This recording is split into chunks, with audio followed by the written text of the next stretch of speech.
Ngayon naman, titikman natin tong Kangkong Chips Original ni Josh Mojica at itong Hunter's Potato Chips. Yung KCO ay nasa around 60 to 65 pesos. Hindi ko lang nakunan.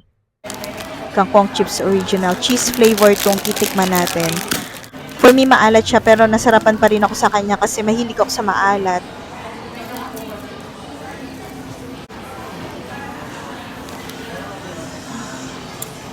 Crunchy siya, pero soft yung pagka-crunchy niya. Parang ganon.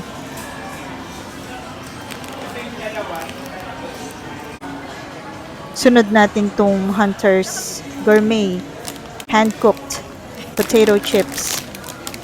Ang hirap buksan. Pero okay lang, para silyadong-silyado, hindi sumingaw. So, crunchy pa rin siya. Ito, crunchy talaga to at amoy queso de bola.